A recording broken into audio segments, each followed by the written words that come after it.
hope you're ready for this. Gonna be fun. You will not stand in my way. Frostmourne, hunger. This pleases me. I do not fear you, mortal. Your soul shall be mine. Don't make me laugh. Needs a brew? Oh, I do. Feel a shredding, baby. Let the battle begin.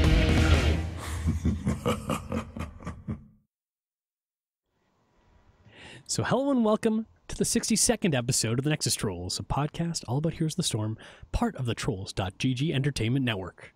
I'm your host, Linus Daz Kilius, and I'm joined, as always, by Mystic. How's it going, Mystic? It's going pretty good.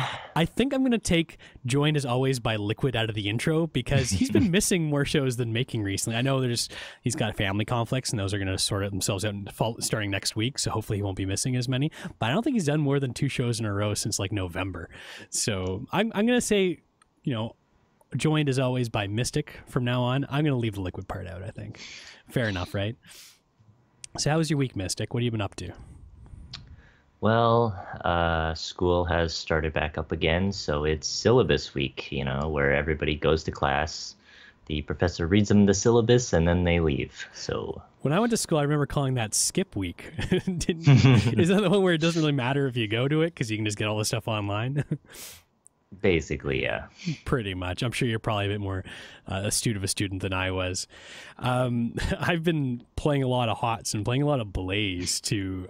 Are you having as much fun with him as I am? Because he's so much fun to play. I wish LiQuiuD was here too, because I'm sure he really enjoys him as well. Yeah, he's a very fun hero, in my opinion, and he is a lot tankier than I thought he would be. And he's more of a tank and less of a bruiser, so... Well, his health pool is one of the highest in the game, which I think surprised a lot of people after he was announced, because it looked like, from his hero spotlight and everything, like that he was going to be more of a bruiser, maybe like a Zarya type even with his ranged attacks, but turns out he's ridiculously hard to kill, extremely tanky, a lot of self-sustain. He can give himself a lot of armor too. He does have pretty much the kitchen sink. The weird thing though is if you look over at hot slogs now, I mean, it's not a ton of data, but he's sitting really low in the win rate. Very much to my surprise, he's at 41.4% if you check right now. And I was predicting he'd release, I think you said like 54%. I was thinking that ballpark as well. I don't know necessarily why Blaze is doing so poorly. Maybe people just haven't gotten used to him yet. You will expect that win rate to go up, but what do you think's going on here, Mystic? Is this a surprise to you like it is to me? Yeah, it is kind of a surprise, because when I first looked at Blaze's kit, I was like, all of his abilities seem straightforward, right? You throw down the oil, the slow, and then you can shoot flames at it to catch it on fire. It does damage. Maybe you don't know that Blaze heals from fire, and that if he stands in it, he heals. Maybe there's like the few intricacies of his kit, but overall, I think he's a pretty straightforward hero, and I think his kit is also just pretty strong. So yeah, it's very odd to me too, because he, unlike a lot of heroes we've had released recently, is a fairly easy one to play. It's not terribly complicated. There are some intricacies to him, but I wouldn't call him a high skill cap hero by any stretch. And whenever you get a tank that's kind of hard to kill, has engage, has peel, does a lot of damage, you think that's a recipe for success, but apparently not. But we'll get into that a little bit later. I think we're getting a little ahead of ourselves. We've got a lot to talk on the show today, because we are going to go on a deep dive with Blaze, and then we're also going to go over the patch notes that dropped a couple of days ago, because there were some other reworks, mostly as stealthies, but a couple other heroes as well.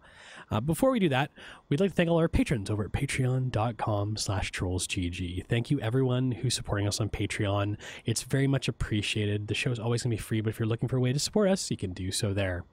And our troll of the week this week is Super Dave. He's been a friend of mine and Mystic's probably since or before the show even started, and he's been a great friend of the show. He's always active in Discord. He's watching every show. He's the first person I think in chat today, and very appropriately, we decided to make him troll of the week this week because, I mean, again, I'm jumping ahead of myself a little bit, but this week was Gilly Week on the Trolls GG network, because we had Gillyweed on trolling HGC last night. LiQuiuD and Bags had the chance to interview Gilly, and they had a blast. Unfortunately, Bags had some internet issues, so he was more of the silent bystander, and LiQuiuD pretty much did the interviews and everything by himself. But it was pretty amazing, and we all know that Super Dave really loves Gillyweed, so we thought it was appropriate to have him as the troll of the week this week. So congrats again, Super Dave. Thanks so much for all your support of the show. You've been a great friend of the show since the beginning. Okay, now with that, let's get into the news. Someday, this will make a great story. So I feel like I kind of jumped the gun a bit, because our first news item was actually that we had Gillyweed on Troll and HEC last night. If you haven't had a chance to check it out, it's really great. I sat through and watched the whole thing. We go over a lot of interview questions with Gillyweed about her origin story, where Gillyweed came from, how she got into casting, all that kind of stuff. But then we also did, well, I keep saying we, but it was actually LiQuiuD and Bags, did a preview of HGC NA as well, and what she thinks is going to happen in the upcoming season 2. So definitely a great watch. The VOD's already up. It's in audio format already on iTunes, Stitcher, all those places, Troll and HGC. And then next week, Troll and HGC is going to be doing their EU HGC preview with Caldor. So getting a lot of amazing guests on Trolling HGC. Big props to LiQuiuD and Bags for setting that up. So next week, the show is on Wednesday after the Nexus Trolls at 9:30 p.m.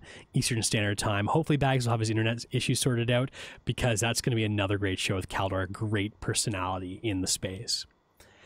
So also, we've got a tournament that we're organizing coming up in a little over a month. And we did this back, I think, in like June. Anyways, we did it last summer. We had a Creators of the Storm tournament. We put it on. We had maybe 7 or 8 different podcasts and websites take part in it, where all the people in the tournament were content creators for Blizzard, for Heroes of the Storm particularly. And what we did is we had like a kind of like lighthearted tournament. It was a double elimination, single elimination tournament with the constellation finals, and it was a lot of fun. And I think all the participants had a lot more fun than expected, and it was really successful. We had Halloran cast it too, and I think he had a lot of fun. And anyways, make a long story short, we're doing it again, and it's February 24th. It's at 1 p.m. Eastern Standard Time is when it's going to start. And this year, we're actually making it even more exciting to watch. It's going to be at twitch.tv/trollsgg. So this Twitch channel we broadcast this on, we've got some support from Blizzard. So we're going to have a whole bunch of giveaways. So skins, promo codes, that kind of thing. But also the list of podcasts and content creators has grown. We're still going to do 4 teams because we don't want the tournament to be longer, but we've got a lot of representation this year. I'm going to go over the list as it stands now. There might be a couple other additions as we go, but it's in alphabetical order. We've got BlizzPro.com, Geeks of Azeroth, Gankbush Squad, Heroes Forge, Heroes Power Hour, Lagging Balls, Lords of the Storm, the Nexus Trolls, Realm Maintenance, Town Hall Heroes, Trolling HGC, and the Weekly Blizz. And Halloran, we're not making him cast the whole thing this year because that was nuts, and the poor guy had to go, I think, 6 hours straight last time. So we're actually going to have it cast by Cavalier Guest, who's the coach of GFE. He just currently got that position for this season. Kala, the coach of Temper Storm, and Halloran, again, is going to return for doing the semifinals and finals from Heroes Hype and also Heroes the Dorm fame. So I think it's going to be a blast. We're upping the production value a ton too. So keep, mark your date. February 24th, 1 p.m. Definitely check it out. It'll be one of the coolest events, I think, of the year.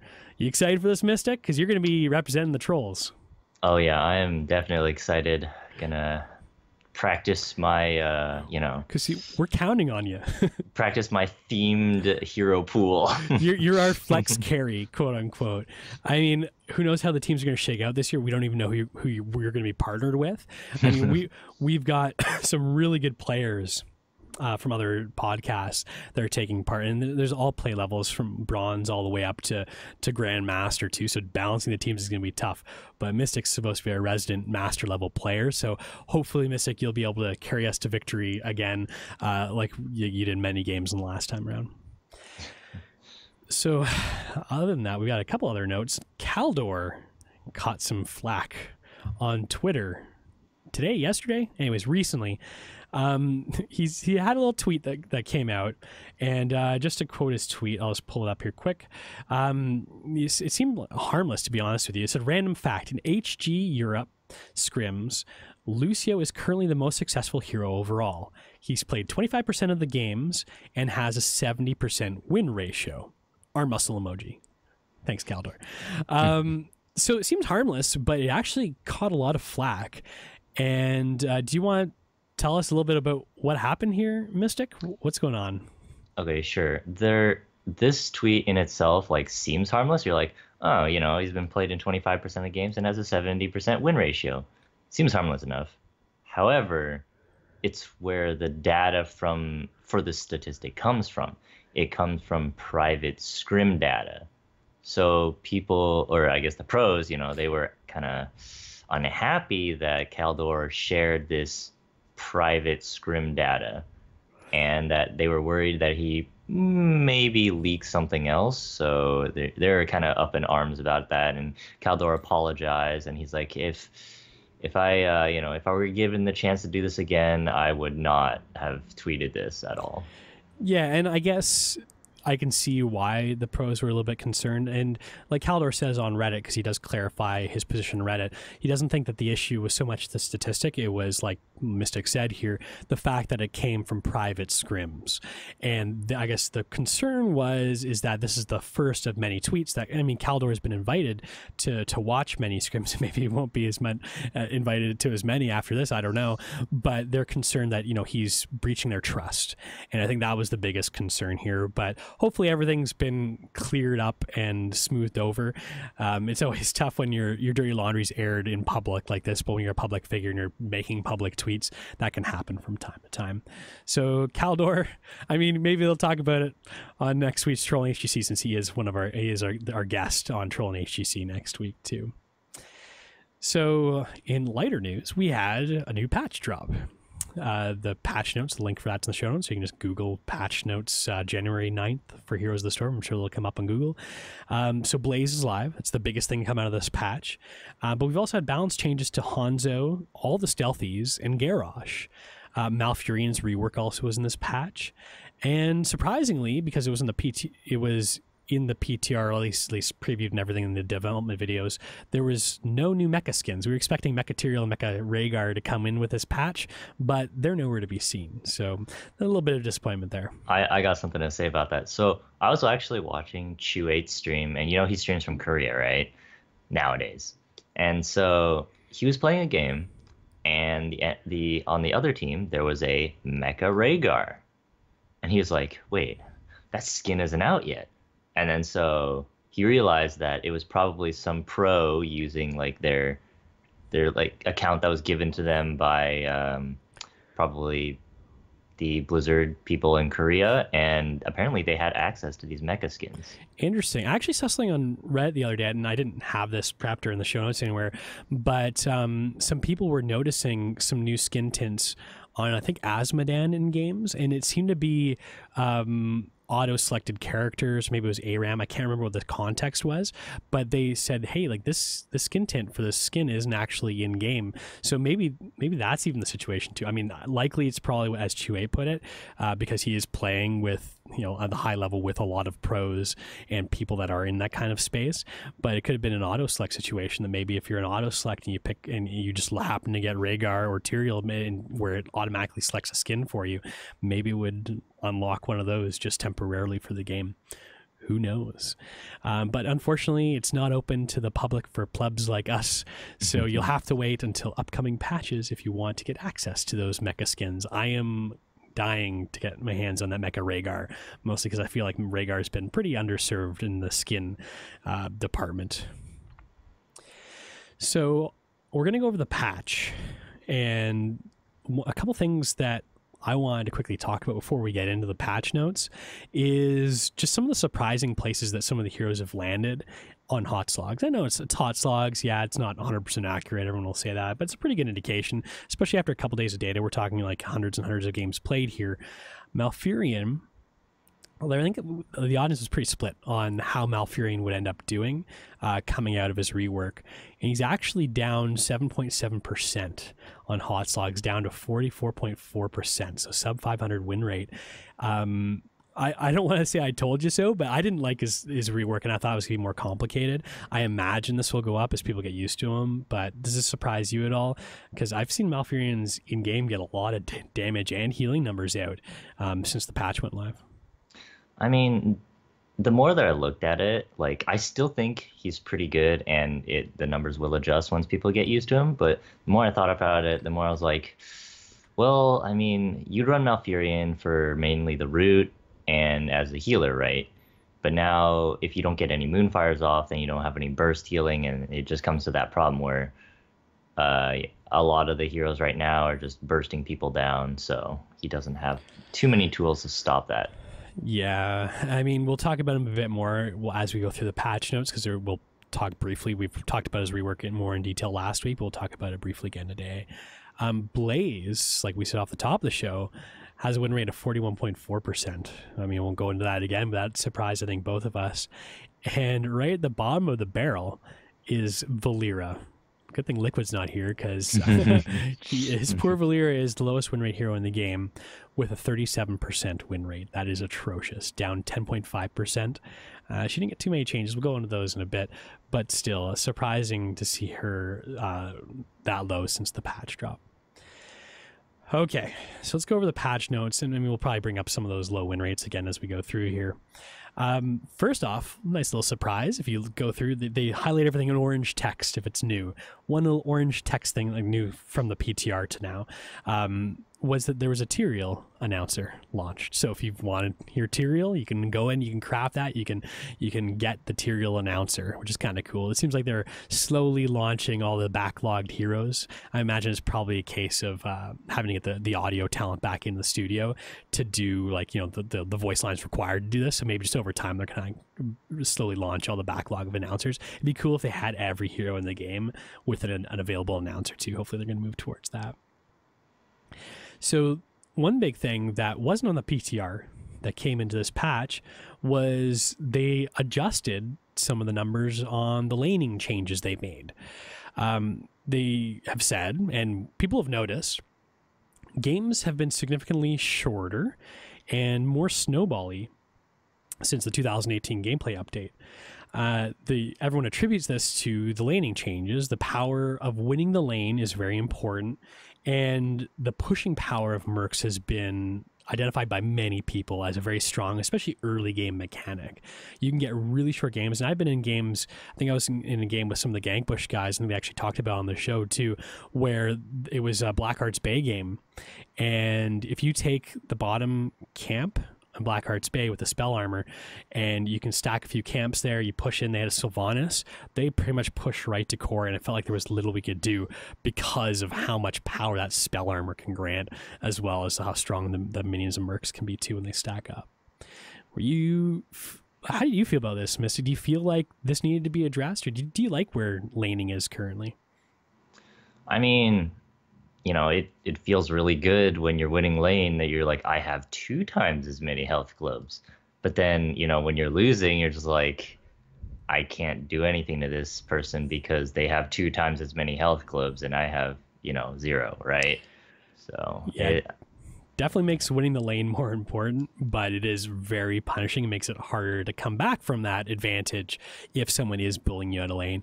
Now, Schizo in chat, I know we talked about Schizo particularly last episode as well, because he was playing a lot of Malfurion in the PTR with us, and he's a big proponent of the new Malfurion. He likes him a lot, and he's saying, yeah, there's a lot of bad Malfurions out there, and I imagine a lot of his dip can be attributed to that. We often see that with reworks, especially when it raises the skill cap. They'll have a dip because everyone's like, oh, you know, he's the new OP hotness or whatever, and then people will realize, okay, I can't actually play at this level. You'll lose those players, and the better Malfurions like Schizo will bring that win rate slowly back up because they stick with him. So I expect Malfurion to go up. And I mean, I personally don't like him, and maybe I'm a bad Malfurion myself. But again, I don't expect Malfurion's win rate to stay where it is, because a lot of people do enjoy the new Malfurion and do think he's pretty strong, and I've seen that in game too. Just wanted to mention that since I saw Schizo talk about that in chat. So they've changed things to the laning. Regen globes are not nearly as powerful as they used to be. I don't remember when it was, maybe about a year ago, they buffed regen globes, the amount of health and mana they give you. Well, they've scaled it back now because one of the things that Blizzard's saying, okay, we thought that towers, like giving the towers more damage and everything, would be pretty strong. So that's why they buffed mercs and buffed minions to try and counterbalance that. Well, they overestimated that effect, so they have to scale back the minions and the mercs, etc. And the regen globes is the first place that got scaled back because of the bullying mechanism that we talked about before. So it's going to be a little bit harder to bully out of lane by getting those regen globes, because those regen globes don't give you as much, even though you can get both of them, enemies and your own. So they have 24% less health, which is fairly significant, and 11% less mana. Is this enough, Mystic, to make that bullying less oppressive? It certainly does help because, you know, overall your opponent is getting less resources. But I mean, it helps with the snowball. I don't know if it'll like completely negate it at all, but it certainly does help to a certain extent. What do you think of regen globes in general? Like as a mechanic in the game, like, is it something that we even need? Does this exist in other MOBAs? I don't play enough of other MOBAs to know, but are there things like regen globes that spawn in minion waves? As far as I know, in League of Legends, there are these plants that exist in like a neutral part of the map, which called a river, because it's a river, and anybody can hit it, and it spawns these, I guess they're regen globes, but they're like fruit, and you just walk over them, and your champion or hero gets health and mana, depending on, you know, how many you pick up. So they're neutral. And then in this case, like for these regen globes, they initially they start, you know, with being yours, and then they turn neutral. They start being the enemies, and then they turn neutral, which is kind of the same thing. Yeah, I mean, I've never really sat back and considered it, and this isn't something we expected to talk about today, but like regen globes as a whole, I mean, it's a nice little mini game, having to try and protect your your globes and try and bully the other percent of lane so you can grab theirs as a resource. But a lot of my question, I guess, would be like, why do they even necessarily exist? I know it's to make sure so you don't have to hearth back as often, but you can make even tapping more powerful as well, like tapping the well, or there could be other reasons for it too. But anyways, I think I'm getting a little aside myself here, because that's what Blizzard wanted. They just want to make it less powerful to avoid the fact that that early game bullying could lead to a snowball. So mercenaries also got nerfed. Again, this is to get rid of that early game snowball and that pushing power that they seem to have. You can't leave mercenaries, especially the ones with the special effects like spell armor or armor reduction alone, or they're going to push a whole lane out on their own. This used to be the case where you could ignore mercenaries to a certain degree, or at least give them a little bit more time for you to deal with them. But recently, since the gameplay update, this wasn't the case. So Hellbats, the changes that we made to them, the armor shred was reduced from 5 to 4% per stack, and health was reduced as well. The landing health was reduced by about 20%. Health scaling was reduced in the first 5 minutes to avoid that early game snowball, but is increased late game to compensate for the nerf. And I tried to do the math, but it wasn't very specific, and I didn't have time to go into the game to actually test it out, the scaling changes. But it sounds like from the developer notes that they want it to be the less strong early to mid game and about similar or even stronger late game. So that's how they changed the scaling there. The Knights also got a change as well. The spell armor aura reduced in lane from 30 to 20. It's increased when defending, though, like if you're actually taking the camp, from 15 to 20. So it's been normalized to 20 wherever that mage is. The slime boss, I didn't even know he was called this, but the slime boss, which is the boss from Warhead Junction, has also been changed to a little throwback to Roll20's infamous quick HGC game. They wanted to make sure that the Warhead Junction boss couldn't, with nukes, basically run down a lane and win the game super early. So they reduced its base health by about 20% when laning, which is significant. The scaling of health and damage has also been reduced early game, resulting in less power in the early mid game, but they increase the scaling mid to late game, so it gets stronger later in the game, similar to the other minions as well, or mercenaries as well.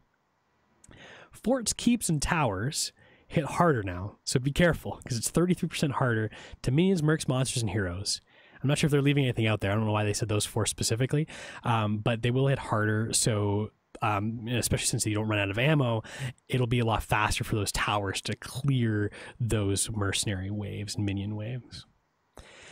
Keeps got a health buff too. And note this is keeps, not forts. Got a health increase of 6%. And Towers of Doom alter respawn time has been increased from 90 seconds to 110 seconds. All of these changes are obviously geared towards making the games a little bit longer.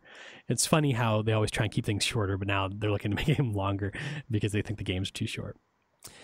Battlefield of Eternity has had a small change as well. In the PTR, they would actually show you where the angel side and the demon side would spawn, but now they've made it so it's going to be 100% predictable for the first phase. So the initial stage of the first event, it's always going to be south versus north, heaven south, hell north. And the second stage of the first event, so after the swap, it'll always be east versus west, heaven east, hell west. And then all subsequent event stages will be randomized. But one thing I quickly learned is you got to be able to identify the symbol for the angel and the symbol for the demon, because it's not obvious, especially if you're not a Diablo player. So what do you think of all this stuff, Mystic? I think the mercenary nerfs, they're good if you want to lengthen the game, and they do help prevent like super early snowballs, which Blizzard is against here. The forts and keeps hitting the minions, mercs, and monsters and heroes 33% harder. I think that's good, and it definitely gives more of a defender's advantage. And I think that's also good, a little better for preventing snowball. But what I would like to see, maybe Blizzard's really against this or whatever, but for forts, not towers, like forts and keeps, to hit enemy heroes that have damaged your hero, similar to League, where as of right now, you can walk in, as long as you have 6 minions, you can dive like the enemy hero that's right next to their fort or keep really, really easily. You just go in there, as long as you CC him and kill him before your 6 minions die, then you're totally fine. You can just walk out. But if the fort or keep attacked them while they damage your hero, that would lengthen the game as well and give more of a defender's advantage. That's crazy. I didn't know that mechanic existed. I'm just so used to HOTS and how it works because it is pretty much I think I tried Dota a couple times. And I can't remember what it's called. I'm not sure if it's around anymore. The one where you could like pick Greek gods and play more of like a first person. Smite, yes, I played Smite as well for a little bit, but I mean, I always just ended up going back to HOTS. But I never even considered that as a mechanic because you're just so used to have the minion wave waiting for it to go in and just not caring what you do as long as the minions are there, you're safe. So that would be a crazy change if they changed that. I think a lot of people would have to adjust to it. I guess the real big question here is like they've dialed a lot of knobs here. We're talking pretty big changes to regen globes. Pretty like sizable nerfs to all the mercenaries, buffs to the keeps, towers, and forts. This seems like a lot. I'm almost wondering if they went a little too far with the tuning dial, and maybe they should have just done it in baby steps. Do you agree with me here, or am I crazy? They did do a lot of stuff, and I mean, I think that's how Blizzard felt like how prominent the snowball, effect was. They're like, oh shoot, the games are like, shorter and people are complaining, so we're just gonna mass change all this stuff and see what happens. And I think they're keeping a close eye on it, where they're like, okay, so we're gonna do this mass change, see what happens, and then okay, if it's not any shorter, then we'll change something else. If it is they're just watching it really closely. Yeah, I'm glad that they don't knee-jerk reaction very often. I mean, sometimes they do. Like Zarya, when she launched, I remember, I think day one she had there was a quick balance update to her. But I feel like they took a few weeks, they analyzed the data, and they said, okay, this is what we're going to do. They came up with a plan, and they executed it. And be it too strong, too weak, who knows? I guess time will tell, but it's good to see that Blizzard isn't just panicking and making changes for the sake of making changes. It seems like these are all very calculated. Okay, Malfurion got a rework. We did talk about him in detail last week. Went over his whole new kit. his new talents. Nothing's changed from what we talked about yesterday or last week on the PTR. However, like I said, he's come down a lot in win rate. He's a lot higher skill cap. Now that he's live, like, is this a healer that you're going to be picking at all, Mystic? Because this is kind of a complicated healer to play. And just so those of you that haven't had a chance to play him or check out his rework, just quickly, the big change that he got, the big change, I mean, there's a whole bunch of stuff they did to him, but the biggest change of all is that his regrowth, his Q, his main heal, no longer has an upfront heal. It's all just heal over time. And the only way to get a burst heal is by hitting a hero with Moonfire while regrowth is active on a hero. So any hero that has an active regrowth, when you hit someone with Moonfire, has to be a hero, they'll get like a mini burst heal. So it's really a lot more complicated. So Mystic, do you think, like, is Malfurion one you're going to tend to go to? He used to be my go-to healer, but now I think I'm putting him on the bench. I think he's still good. It's just that he needs his team to be able to defend themselves against burst, like, themselves. He can heal an incredible amount. Like, he's still a really good healer, and his heal output is actually really good. It's just that he needs someone to help him out with the burst, like a Zarya or, you know, something else, or a hero that can just mitigate burst themselves, more or less, like Vala or something. You need to take Gloom and to mitigate that burst so your Malfurion can heal you up. So what kind of comps do you see him shining in? Is this more where he's like a sustain healer now for a sustain comp? Like when you're sustain versus sustain, because he can just pump out the raw numbers but not mitigate the burst? Or are you looking at a case where he almost has to have a secondary healer, which changes where he's good because he does have all that CC? Maybe he's good in other situations as well. Like where's his place? Where does he fit? I think he is the sustain healer now. So like I was saying, his raw output is fairly high, especially if you keep hitting those Moonfires. So he excels in like more tanky comps, or comps that can go in and then they get out like safely where everybody's still alive, and then he can heal them up very easily, and you can go in again and you can run the enemy healer in that way, or, you know, something along those lines. Right now, you know who I'd pick in probably most situations over Malfurion personally would be Stukov. If I had a situation where I said, okay, Malf might be good here, I'd be like, well, you know what? Stukov's just easier to play. I feel like I can get similar healing numbers. He has a big circle he puts on the ground, which, you know, denies that zone. It's not a root, it's a silence, but still, it seems like he's a very similar style hero now. Is Stukov a suitable replacement for those people that don't like Malfurion like me? Yeah, he's very similar to Malfurion in that aspect, because if you don't take like what is his level 7 talent, the one where it resets or reduces his bio kill switch cooldown a lot, where you hit a W. But yeah, if you don't take that talent, then he has less healing than Malfurion, because with all the regrowths and hitting a lot of Moonfires, you're going to get a lot of that raw output, like I was saying. And Stukov, without that talent, then he doesn't heal as much, but it's still pretty large, and they have very similar like abilities, where they got a silence on one hand, you got a root on the other hand. They're both big AoE like CC abilities, right?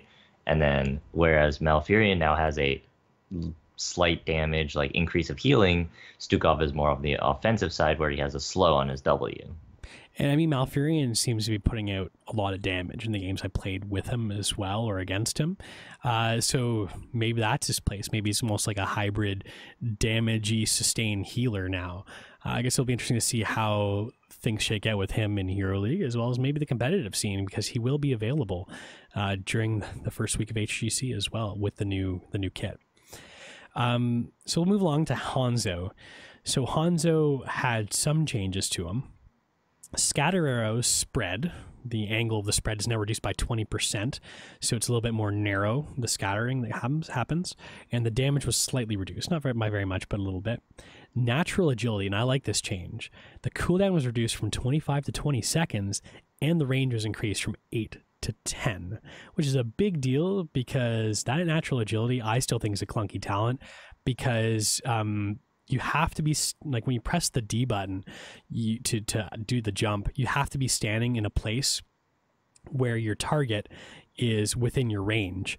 So having with the 8 range, like if you're running towards some unpathable terrain, you want to jump over it, you'll be sitting there hitting D, unless you know the range perfectly. It would be very difficult to know exactly when you're going to jump. It's not like you walked that spot and then jump. You have to be in a spot where you can jump from in order for it to be able to be usable. So this gives you an extra 2 range, which is significant to help that out. First off, what do you think about natural agility? Is this like, cause everyone feels like it should be like Genji's, but it isn't, because it has a little caveat to it. Do you like this talent? Is this a good way it's going? Do you think they need to do more? I mean, originally I thought they're gonna just make it like Genji's, and I would have been perfectly fine with that. But they decided to make it more like this, which, you know, I feel like is okay. They made it have it so that you have to jump over a wall, and I mean that's okay to me. This range increase, I think, I don't know if it was actually needed, was the thing. Like, does it make any sense to you why he can only jump over buildings? Like, if you think about it from just a common sense standpoint, if you're Hanzo, you're like, okay, I've got enough energy to jump, but I can't jump because there's no building nearby. Doesn't that seem strange to you? It's like, I can only jump if I'm going over a building. I guess maybe it's like the wall climbing thing, because do that. I'm gonna go to Overwatch, because he can't actually jump that high in Overwatch. He has to climb things, right? And so that makes sense, where he's like he's climbing over buildings and stuff. And where Genji, you know, he's more of a cybernetic ninja, right? Where he could just use the powers of his robotic limbs to just jump whenever he feels like. Okay. So. Well, thanks for clarifying that for me.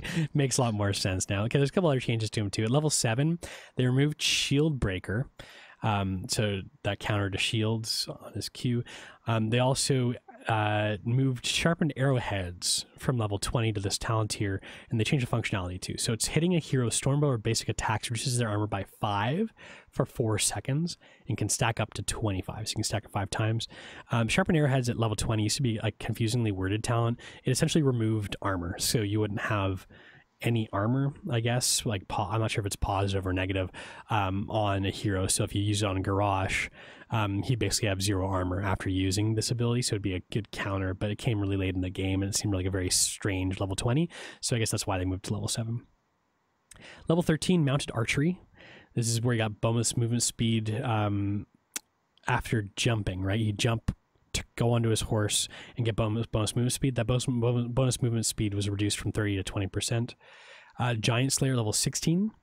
This was interesting to me. So this is on his scatter arrow and basic attacks would do an additional like giant killer style damage, 1.25% to enemy heroes of their maximum health in terms of damage. That's been up from 1.25 to 1.5%.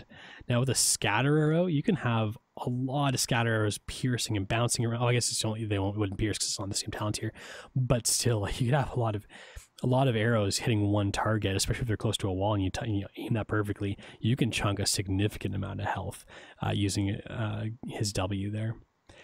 And then level 20, to replace the fact they lost sharpened arrowheads, they added in perfect agility, which I like too.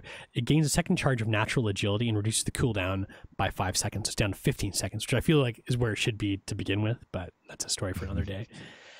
So what do you think about Hanzo? As everyone's always said he's kind of clunky, but a lot of people have been liking him, and I've seen a lot of him in games recently. Yeah, I think Hanzo is now settling into the place where people are like, oh, he actually is usable for quite a few things, like, you know, taking merc camps insanely fast. If you're on Battlefield of Eternity, he destroys those objectives insanely fast with the level 7 talent, or the level 7 combined with the level 4 talent, where, you know, he gets reduced cooldown on auto attacks and does a lot more damage to minions and monsters. Yeah, oh man, does he ever chunk a boss fast too? I mean, there's been videos showing that he can solo a boss at level 20 once he's had some quest talents completed, but still, like, even just having him there racing a boss down, it makes it a lot faster. We also had some changes to our stealthies. As I mentioned before, Blizzard's taken a look because part of the gameplay update, they changed the way stealthies worked. I guess we kind of had a feeling that some of these stealthies would get tweaked again. We've already had some tweaks to Nova specifically over the past few weeks, but they've decided to change them a little bit again.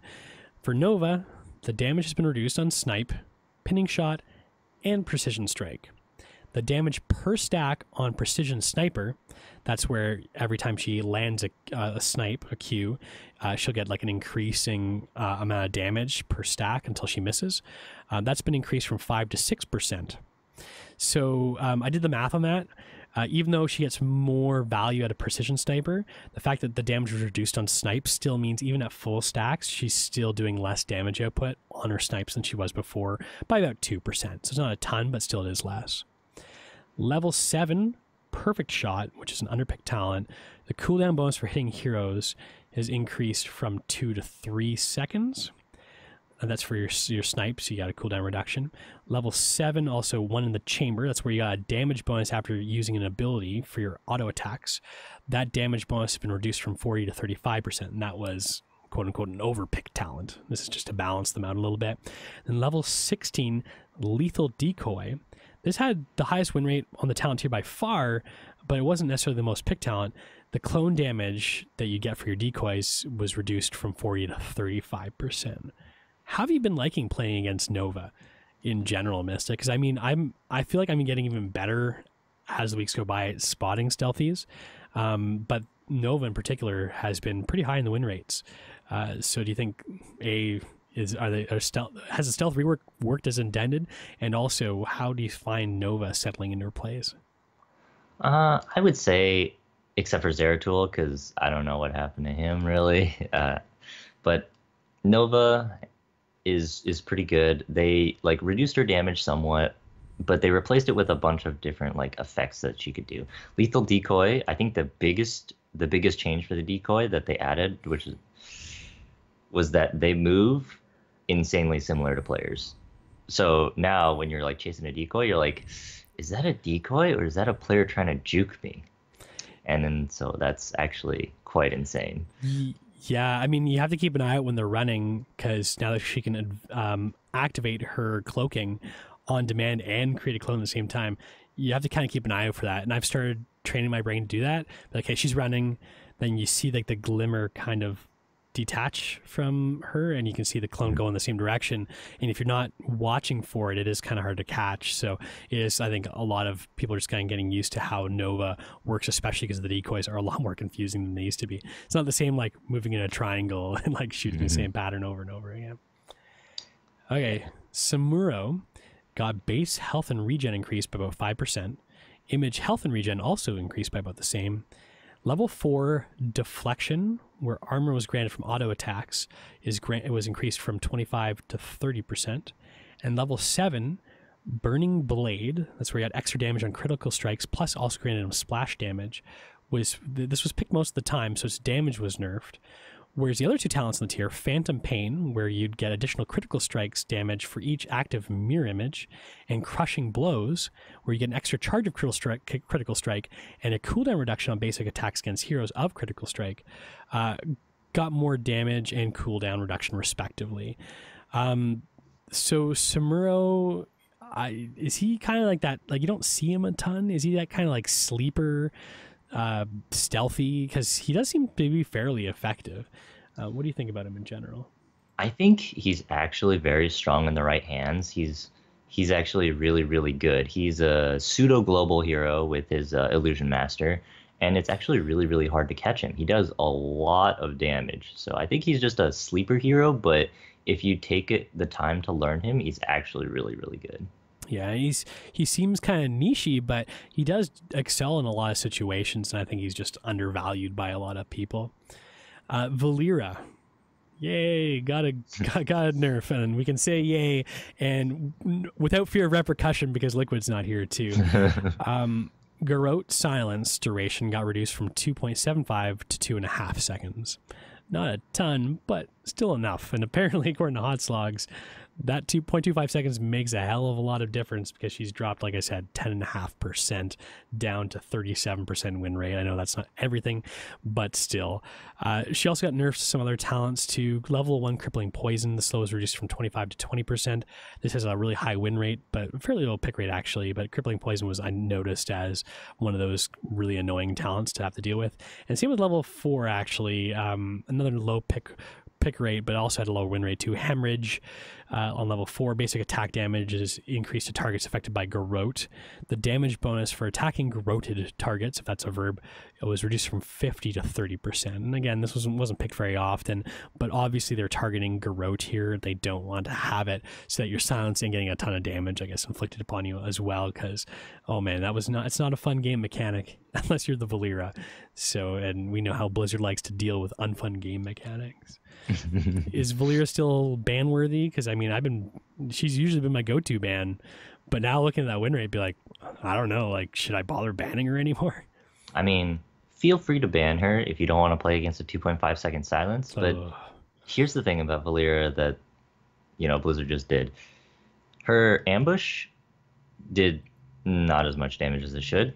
Her stun was nerfed pretty hard, and it's still like an okay stun, but it's not like great. And then the silence here is like what she had going for her, and that's why, you know, she was like really OP and whatnot. But now that since they nerfed that, they nerfed like the only thing going for her, and they didn't really like buff anything else, so she's not got that much going for her anymore except for the silence still a little bit. It's amazing how a quarter of a second can seemingly make a big difference.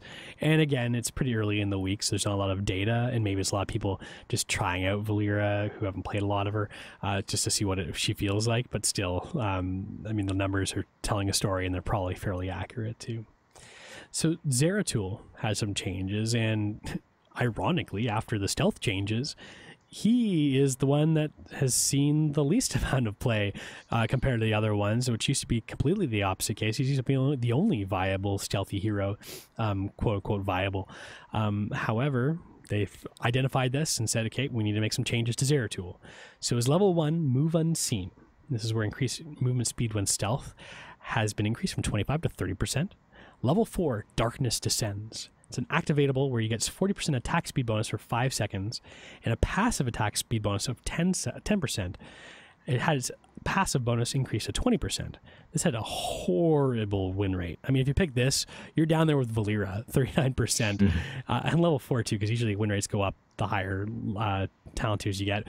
And it also had a really atrocious pick rate too. So Blizzard's obviously saying this talent's underperforming here. And level 7, Warp Skirmisher. Gives your Vorpal Blade 2 charges and do increased damage your next auto attack. The bonus damage increase for your next auto attack was increased from 30 to 40%. This is also at a horrible win rate and pick rate too. So looking for a little bit more talent diversity, I guess, to buff Zeratul. What do you think about seeing Zeratools in your team? It's weird that you see Zeratools, you don't usually have to worry about Void Prison anymore. Yeah, if I see a Zeratul on my team, I think, okay, do they have any squishies or any like good targets for Zeratul to kill? If not, well, he doesn't really do anything, and he might have to take VP right there. If they do, that's great, because he's going to get a lot of value, because he still does Zeratul tier damage, like with his Might of the Nerazim talent, which is really good. It's just he doesn't have that get out of jail free VP or combo, combo ability VP anymore if he takes that route, right? So he either does like very little damage and has VP, or very high damage and doesn't have VP. So yeah, and he seems to be hit the hardest by the visibility change too, because Valeera, and I've talked to some people about this in game too, like you can see her great, but guess what? She can teleport, and she's squirrely enough that it doesn't really matter necessarily if you see her. I mean, like, she's coming, so maybe you can play a little bit safer, but it's hard to counter that. I mean, Zeratul's got blink too, but if he blinks in, again, depending on how he talents into it, might be hard for him to blink out, so he still typically would have to walk in to engage on. You can see him coming, you can throw a skill shot his way or whatever, and it seems that definitely has been counteracting the pros that we've seen on Zeratul in the past. Even the Might of the Nerazim bit, it makes him really sticky and like hard to kind of deal with when he's on somebody, but still, like, the fact that you can kind of see him coming, I think has really been a big nerf to Zeratul. And then Blaze got one of the biggest changes ever to a hero in a patch note. From the PTR to this, his bunker health has been increased by how much, say you? 0.4%. It went from 1,300 to 1,305. My question, why bother? I don't know why the extra 5 health makes a difference. I don't know like how often you're going to have an ability where, you know, that 5 is the difference between it being destroyed and not. But there obviously Blizzard had something in mind. Maybe that was like a threshold number for whatever reason, but they did change it. So we won't talk about that more because it doesn't really make a bunch of difference. And we're going to go into Blaze in more of a deep dive very shortly after we talk about Garrosh, because he's the last one who got touched here. I've still found Garrosh really annoying to play against, and they've buffed him. Groundbreaker, that's his Q that used to pull you in, but now just does a stun and slow. The slow has been increased from 30 to 35%. Fairly significant, because before it was like kind of borderline. You can stun them and they'd be slowed enough that you go catch them and still flip them over. But now an extra 5% slow takes that borderline, pushes it more in the direction of like you're more likely to get thrown if he tries to combo you like that way. The cooldown also was reduced from 8 to 7 seconds, and the mana cost decreased as well. Wrecking Balls, that's his throw, the cooldown was decreased from 14 to 12 seconds. It used to be 16 seconds, now it's 12 seconds, and the mana cost is decreased. Level 1, Warbreaker. This is the questing talent where hitting heroes with Groundbreaker gives an extra damage to Groundbreaker and a cooldown reduction once you complete the quest. The damage reward was increased by 10%. The cooldown reduction, though, was reduced from 3 to 2 seconds because the innate cooldown was reduced as well. So you get down all the way down to 10-second cooldown on his E. Level 1 go-to talent, Unrivaled Strength, that increased range and impact damage of your throw, has had his bonus damage on throw impact reduced from 125 to 75%. Level 7, Into the Fray, that's where you throw your friend. Its cooldown was increased from 40 to 45 seconds. And level 16 had a lot of changes on this talent tier too, to all 3 abilities or talents on this tier. Earthshaker, that stuns enemies in the impact zone of thrown enemies, has the stun duration reduced from 0.6 to 0.5 seconds. Mortal Combo has a cooldown reduction when using a slam throw combo. The cooldown reduction on the throw was changed from 8 seconds to 7 seconds. And this is probably just to compensate for the cooldown reduction of the E. And then Rough Landing, the final one in this talent tier, this is where the slow bonus on your Q was reduced from 20 to 15%. Again, probably just to compensate for the buff to the innate Q baseline. So Garrosh, maybe I should be banning him again instead of Valeera. What do you think? I think these buffs really helped him out with the loss of his like combo where he, you know, grabs you and flips you. I still think he's fairly strong because the flip ability is still really, really good. I've seen people evolve his combo to now where you flip and then you press the Q button. And then so when you flip them into your Q, and it's like an insta stun. So that's pretty good. And yeah, all these talent changes, I think, kind of interesting because they help him and they just move around his strength to a couple of different areas. But overall, I think Garrosh is in a really good spot. Yeah, and I don't like to hear that because I don't like playing against Garrosh. Him and Valeera still are the two that I'd be happy at this point if they were removed from the game. Sorry, LiQuiD. I'd be a happier player because I wouldn't have to deal with them. It's the old school like Stitches or ETC bans or avoidance, like where you used to have to, you know, work around the hooks, and just felt not fun having to like deal with that all the time and knowing that that's always an impending threat. But that being said, I mean, that's part of what makes playing Garrosh or Valeera fun, is that you can be that constant threat to the other team. So I guess it's good. Ultimately, they're in a good place, but I'd still like them to get deleted. Blizzard, you know, if you just happen to hit the delete button, that's okay. I don't mind. You won't hear anything negative. Okay, I'm gonna just say a little bit of something here. So I played League for like a really long time, right? And so we have a role that's called Marksman now, which is basically like auto attack hero, and you're very squishy, right? But you do a lot of damage. So something like Vala. However, there were a couple of heroes that when they were released, they would do your entire health bar in like one combo. So we have one guy, his name is Rengar. Think of giant forest cat, like, and he's bipedal and he has like a knife, okay? And he turns invisible. And then when he turns invisible, you have this thing where it shows you, it's like, hey, this guy is nearby, but you don't know where. You just know that he's invisible nearby. So when you're playing that type of champion, and then you're like, I'm probably dead in the next like 2 seconds. And sure enough, he'd jump out of stealth and he would one-shot you. And then you would bring up your like death recap screen, and it'd just be like, Rengar, 2,500 damage just in 0.5 seconds, and you're like, well, I guess that it just comes with the territory, you know. I play this type of champion. I get one shot sometimes.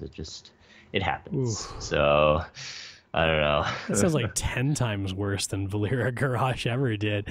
I'd never had to worry about, like, okay, there's like the impending doom indicator on your screen saying, yes, you are about to die, and then next thing you know, you're dead. Like that just sounds horrible. I'm glad we don't have that in our game. Okay, so now we'll move along to the Blaze deep dive. I'm going to quickly breeze over his kit. We talked about it last week, and a lot of you probably know it already, but just to kind of get everyone on the same page, he's got an activable trait called Pyromania. He gains 25 armor and deals small amount of damage over time to nearby enemies for 4 seconds. Each hero hit by his Q reduces Pyromania's cooldown by 5 seconds, and he's got 2 flame streams on his Q, so this can actually reduce by 10 seconds if you hit both streams on them. So flame stream, I guess a kind of good segue to that, is his Q. It's a 4-second cooldown. You fire 2 streams of flame that deal 83 damage to enemies hit, and a flame stream sets fire to oil spills if it comes in contact with them. Oil Spill is his W. It's on a 12-second cooldown, but it's got 2 charges, and it's got vector targeting, which is super cool, and a very long range. So you basically throw an oil can and dispenses a slick of oil that lasts 5 seconds and slows enemies that touch it by 40%. So you can also use Flame Stream and auto attacks, actually, if you talent into it, to set the oil spill on fire for 2.5 seconds. And by the way, this is 2.5 seconds no matter when you cast Flame Stream, even if it's at the very last moment that oil spill is about to expire, it'll extend the duration to 2.5 seconds where it's on fire. When it's on fire, it'll do damage to enemies over time that are standing on it. And while on fire, oil spill doesn't do the slow anymore, so it's very important to remember that. But also Blaze, if you're standing in it, he gets healed quite a bit actually while standing in it. So it's a pretty important talent for not only offense and CC, but also for self-sustain. Jet Propulsion, which Mystic thinks shouldn't be on Firebat's kit thematically.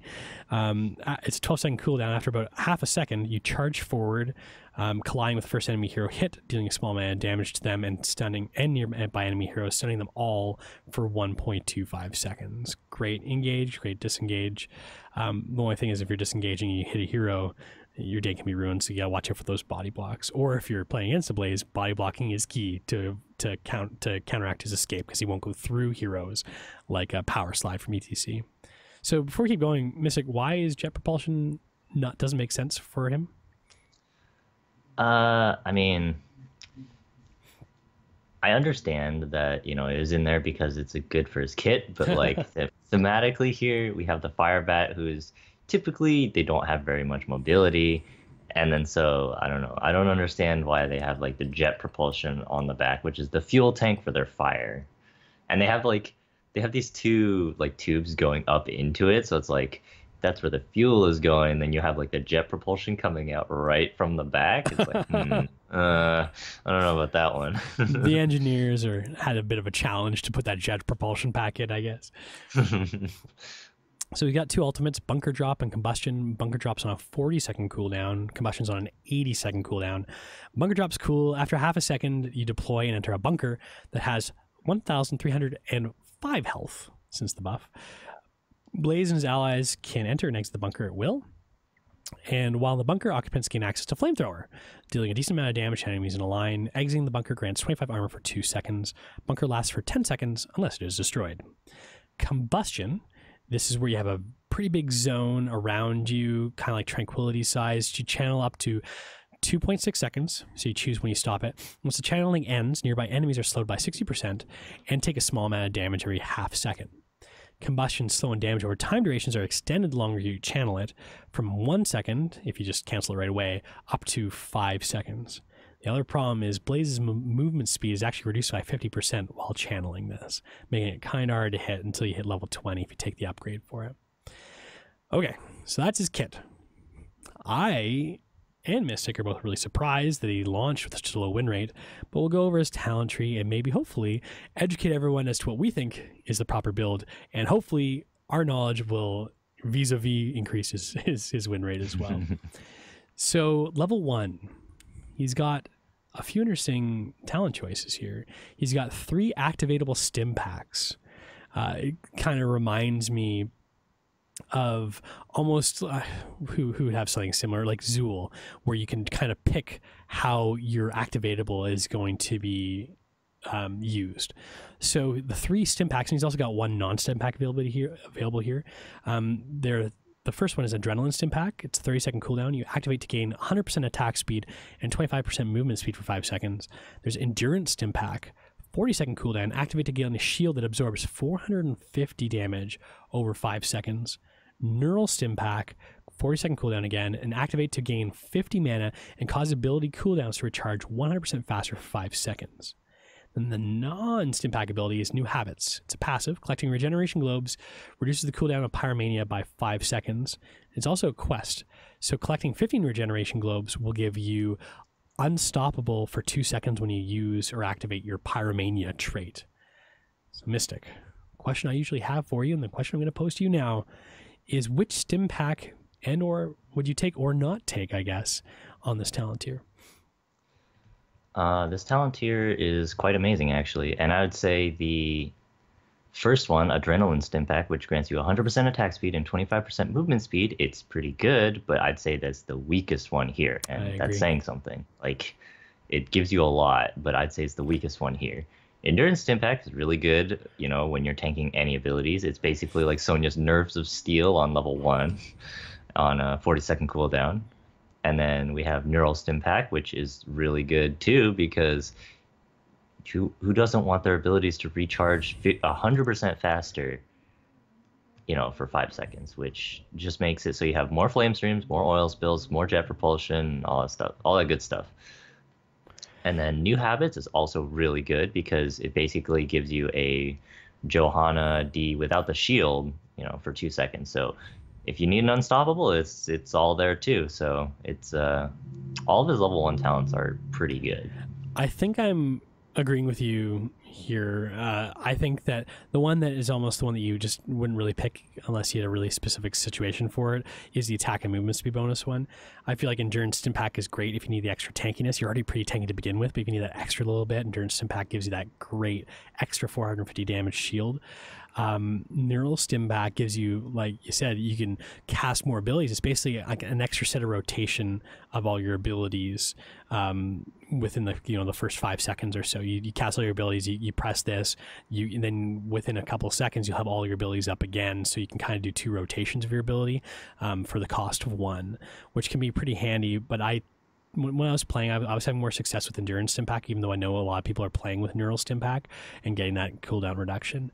The New Habits, that's the unstoppable one, is so great if you have to deal with a lot of like rooting type CC or slows like Malfurion or Zools, when you know you're going to be the target of those kinds of things, so you can get out of them easily. Or even just if you're playing up against another Blaze too, and you have to get out of that really oppressive oil slick that he just keeps throwing on you over and over again, you can quickly D and get out of that a little bit faster.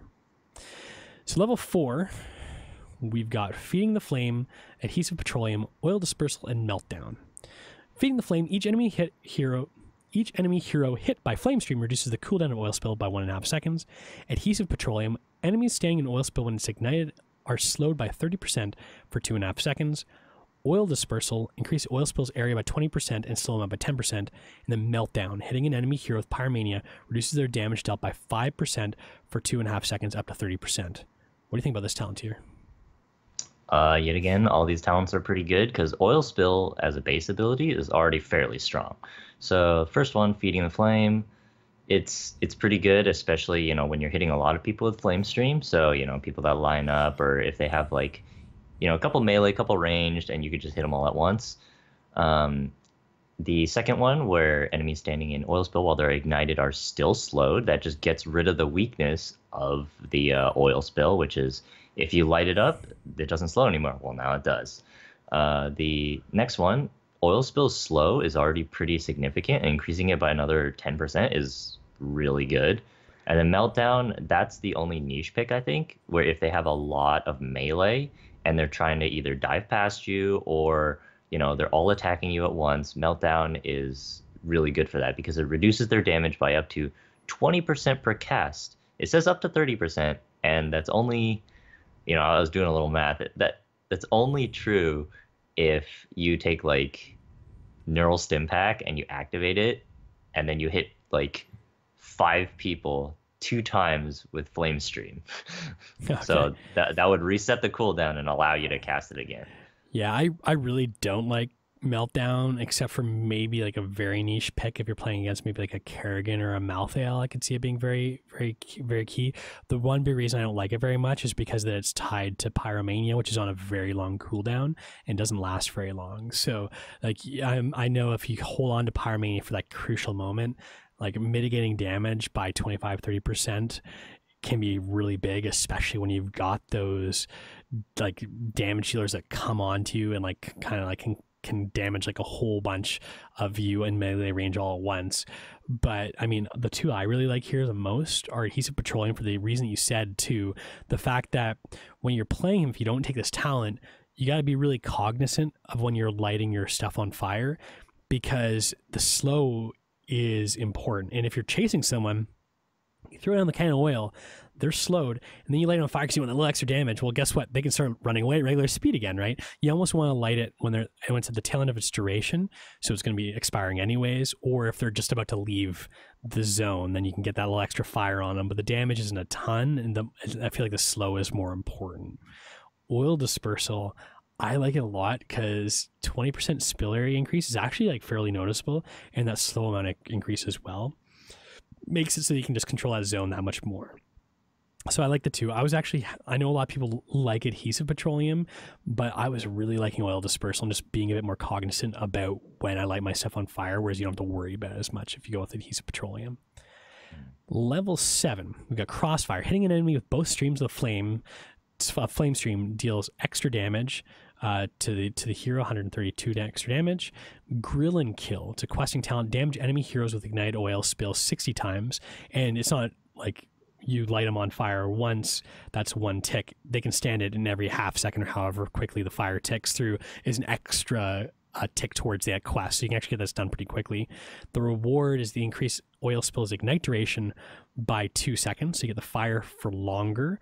Instead of 2.5 seconds, it's 4.5 seconds, and the damage by 25%. And then Incinerator Gauntlets, increase basic attack area by 15% and basic attack damage to minions, mercenaries, and monsters by 50%.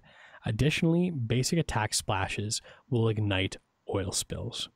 What do you think of these 3 talents? I think Crossfire is really good for any extra damage. Grill and Kill is really good with the Adhesive Petroleum talent, which we just discussed, where if they touch the thing standing in, when they touch the fire with the oil, then they get slowed, right? And this just increases the duration. And then Incinerator Gauntlets, just so you know too, Adhesive Petroleum actually works if they're in it when it gets ignited. So it's not if they walk into it when it's on fire. They have to be standing in it when you ignite it. They get that slow effect on them. So little note there, just so you know, they're mistaking everybody who's listening. Oh, okay. Well, it's sorry all right. Sort of rain on your parade there. It's all right then. Extra damage is all good. Incinerator Gauntlets, I don't know how to feel about this talent here, because it makes you better able to clear up minions and to do camps and stuff, and it allows you to ignite your oil through silences and whatnot. Maybe not blinds, because basic attacks. It makes it so your basic attacks can ignite oil spills, but it also means that if you're slowing someone, you can't basic attack them without also igniting your oil. So I don't know how to feel about that. I'd say Crossfire is pretty good, and the Incinerator Gauntlets if you really need the extra clear. The Grill and Kill if they're standing in your oil and just not running out of it. I say Grill and Kill 100% of the time. And I played with all 3 talents. I agree with your sentiments on Incinerator Gauntlets. It just makes it so that you can't make the decision to ignite your oil spills effectively, because you're flaming everything with your auto attacks. You're going to get incidental ignites on the oil spills where you might not want them. And the extra damage to minions, mercenaries, and monsters isn't that noticeable because it's only your basic attacks that do that extra damage. So I don't think that the pros outweigh the cons there. Crossfire was great for a little extra burst if you're trying to hit a hero like running away or something, but Grill and Kill, the extra duration on your flame makes a big difference. Not only is it damage, but you're also getting more heals because your flames are lasting longer as well. It almost seemed like it's got everything in Grill and Kill that you need. It's a questing talent, so it's not instant gratification, but you can complete the quest really quickly, and I think it gives them a very big talent or a very big power spike at 7, whereas the other 2 talents I just think can't quite make it up to snuff of Grill and Kill. Okay. So I like how I always get the final word too. Sorry, Mystic. I end up saying like, then we're going to move on before you can counterpoint. So level 10, there's Bunker Drop and Combustion. We're not going to go over them again because we already talked about what they are. What do you like here? Maybe I'll go first so you can get the last word. So Bunker Drop and Combustion. I found uses for both of them. Bunker Drop is really great, and I guess I should give you a little bit of kudos, Mystic, because you're talking about it last week about all the niche uses of it, and I'm really starting to see that now. Like, it's great as almost like an ice block for the whole team if you need it. Sometimes ice block doesn't work out, the grades delays the inevitable, but if you're running out of health, you're getting focused down, you can toss down a bunker, you can get in there, you can start doing damage. The rest of your team can maybe push forward and get you out of that situation like an ice block, and you can get out scot-free because you can choose when you leave it. But also it cleanses all those effects that are on you, and it can also soak things like Pyroblast, Tracer Bombs. You can use it to dodge abilities too, like if the other Blaze to Combustion, if you see like a stage dive coming in, you can drop it down quickly and get in it, and there's enough time to be able to predict that kind of thing. So I felt that there was enough utility there that it worked out really well, and it does definitely hard counter certain things like Lunara's Poison or Azul's Poison Nova. Everyone just jumps in it, jumps out, and hey, everyone's healed. It just like completely negates everything that just came out in terms of poison damage too. So I found a lot of uses there, and you get armor coming out of it too, which is another great bonus. Plus everyone can get in it. The only downside is it can't capture points, so you can't drop it on a boss spawn point to try and capture it. The other team will just walk around you and capture it while you're in quote unquote stasis or a vehicle or whatever it's considered in the game. Combustion, I think it's really tough to get value out of it until you get to level 20. I find it very useful if people are clustered up, but the fact that you lose so much move speed it makes it really easy to walk away from, and almost like everyone has to be really close to you, or it's really easy to dodge. It's interruptible, so you can get stunned out of it. And then the damage and slowness, it can be significant for a significant period of time, but you have to charge it up for 2.5 seconds essentially. And if you do charge it for that long, generally more people are going to be outside of it, so it becomes hard to get value out of it. Level 20, you get a slow for anyone in the area as you're charging, plus you don't get the movement speed slow, which I think makes it a much more viable ultimate, but you never want to pick ultimates based on your level 20 upgrade. So what do you think about these two? I think Bunker Drop is still really good. Like I was saying last week, I found it funny because I was also watching a stream, and they were using Bunker Drop. I was like, and I also saw a fall stat on the enemy team, so I was like, I wonder if you put the bunker in a right place, you could actually use it as a brace for Gust if you were standing on top of the boss capture point. I'm like, Anyway. So, because it also counts as a building and like kind of terrain. You can't like move through it. So, you can use it for some stuff like that. Combustion, 100% agree with you. I think the ult is a bit too hard to use. Maybe if the movement speed reduction wasn't 50% while channeling, maybe if it was 25%. I tried using it with the level 1 talent, actually, Adrenal Stim Pack, and it still wasn't that fast. So the level 20, it's really good because it's almost like you have to take it in order to use this ultimate. And like you said, it's easier to get pushed, stunned, and stuff like that. And so you get a lot less value out of it. You can't channel with it, for the maximum duration. Yeah, I don't know. you can pre-cleanse yourself if you take the level 1 talent that gives you Unstoppable to give you 2 seconds of Unstoppable while you're channeling, which is almost the whole duration too. I saw a lot of people talking about that too, but I don't know if you want to like plan that much around trying to make a suboptimal. Ultimate a little bit better. It deals okay damage, and the 60% slow for 5 seconds, if you can get the entire channel off, is actually insane. Yeah. But you have to get the entire channel off. And it's hard to pull off. It feels like, you think a mosh pit's hard to pull off. Like, trying to get more than 1 or 2 people on this is very difficult as well. I mean, it could be a good like area combo tool or area of denial as well. Be like, okay, I'm in this choke point, I'm channeling it. Everyone's like, okay, well, we obviously can't walk into that, so you can kind of zone denial that area for, you know, at least a few seconds. Okay, level 13, we've got Suppressive Fire, Nanomachine Coating, and Fuel Leak. Suppressive Fire, each stream of flame from Flame Stream reduces the spell power of heroes hit by 15% for 4 seconds, up to 30%. Nanomachine Coating, enemies standing in oil spills have their attack speed reduced by 40% for 2.5 seconds. And then Fuel Leak. Jet propulsion creates oil spills along Blaze's path. If jet propulsion impacts an enemy hero, an additional oil spill is created underneath them. What do you think about these ones? Mages got you down, Suppressive Fire. Auto attackers got you down, Nanomachine Coating. And then anything else, you can just use Fuel Leak. Daz approves. I think that's exactly what I was going to say too. I find taking Fuel Leak more often than not, but there are niche uses. The problem with Suppressive Fire is that you're reducing spell power, but you can't really get to the backline that easily with that.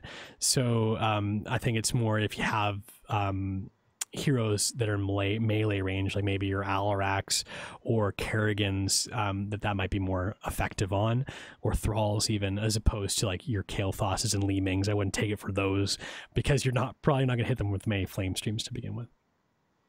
Level 16, Thermal Protection. Each enemy hit by jet propulsion grants 10 armor for 3 seconds and reduces its cooldown by 2 seconds. Heat Treatment. Heal for 75% of the damage dealt by Pyromania. If you do the math, that's about 12% of your hero's health pool per target you're burning, if you burn it for the whole duration, including minions and structures, by the way. And then Juggernaut Plating. It's an activatable. Cooldown of 40 seconds. You activate to gain 50 spell armor for 3 seconds.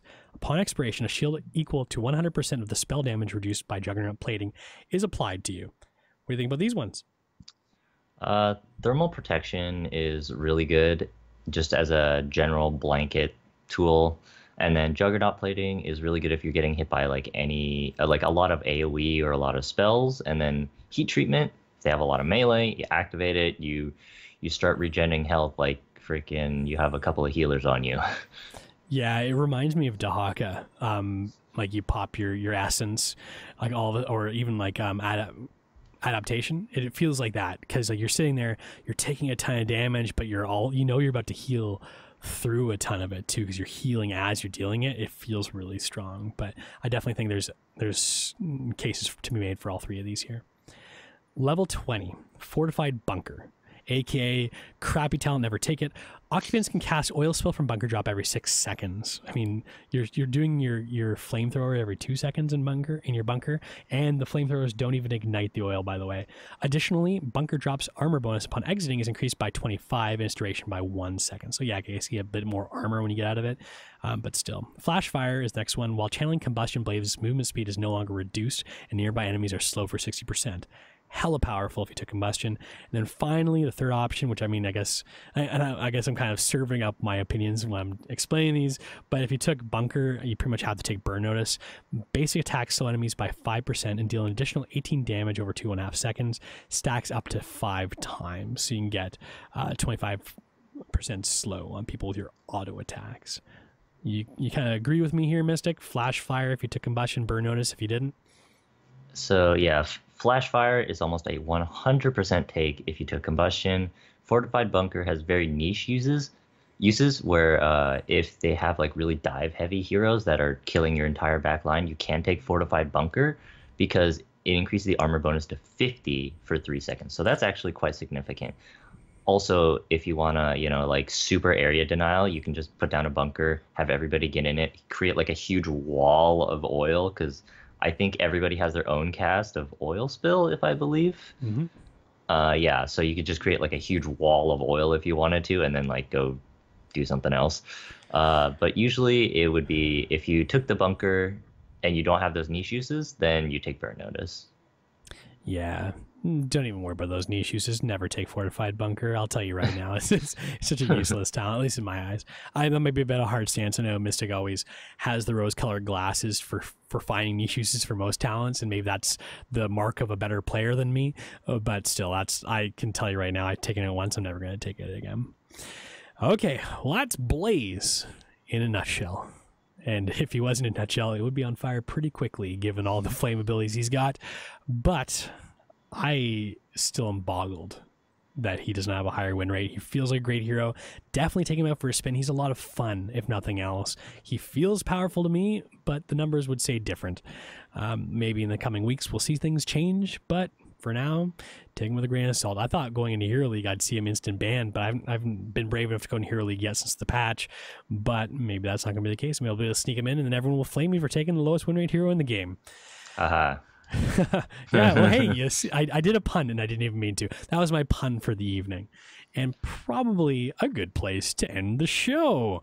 So thanks everybody for listening to the Nexus Trolls. Here's the Storm podcast, which we stream live on our Twitch channel, twitch.tv/trollsgg, every week on Wednesdays at 7:30 p.m. Eastern, 4:30 p.m. Pacific. If you're looking for LiQuiud, you're not finding him here today because he is busy with family stuff, but he will be back next week and subsequent weeks. You can find him at LiQuiudGG. That's LiQiuDGG, which for some reason is the way that my phone starts auto-correcting when I try typing LiQuid, which is hell of annoying now. Thank you, LiQuid, for that. You can also find LiQuid on Troll and HGC. Next week, again, special guest Caldor at 9:30 p.m. Eastern Standard Time on Wednesday. Definitely check it out. Gillyweed was on the last show yesterday. Definitely check that out too. A lot of fun. Mystic, where can people find you? You can find me at Mystic Shroud on Twitter, and I just happened to forget to tweet today, so you know. Oh, my bad. I think your tweet count's getting above mine, sir. But if you're looking to follow me, you can do it at DazHots.